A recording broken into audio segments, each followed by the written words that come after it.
రెడ్డి గారు అట్లాగే deputy CM బట్టి విక్రమార్క గారు వారితో పాటు మా సీనియర్స్ మా ముఖ్య నాయకులు మంత్రులుగా ఉన్నటువంటి ముఖ్య నాయకులు నియోజకవర్గాలలో కాంగ్రెస్ పార్టీకి సంబంధించిన గెలిచిన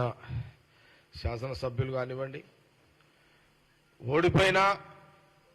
అక్కడ పోటీ చేసిన మా నాయకులు కానివ్వండి రాష్ట్రంలో ఉన్నటువంటి కాంగ్రెస్ పార్టీ సీనియర్ నాయకులు కానివ్వండి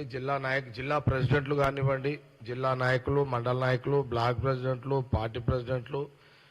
యూత్ కాంగ్రెస్ ఎన్ఐసివై అట్లాగే మహిళా విభాగం ఫార్మర్స్ ఇట్లా అన్ని సెల్స్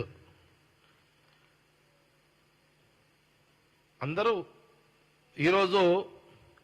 కాంగ్రెస్ పార్టీ ప్రభుత్వము ఏర్పాటు చేసుకోవడానికి గత ఎన్నికల్లో సోనియా గాంధీ రాహుల్ గాంధీ గారి యొక్క నాయకత్వంలో మా ఆల్ ఇండియా ప్రెసిడెంట్ ఖార్గే గారి యొక్క నాయకత్వంలో మరి ప్రియాంక గాంధీ గారి యొక్క పర్యటన వారి నాయకత్వంలో వారి మీద నమ్మకంతో మరి ఒక 6 పథకాలు పేద ప్రజలను ఆదుకోవడానికి ఒక 6 పథకాలు సోనియా గాంధీ గారు ప్రకటించిన తర్వాత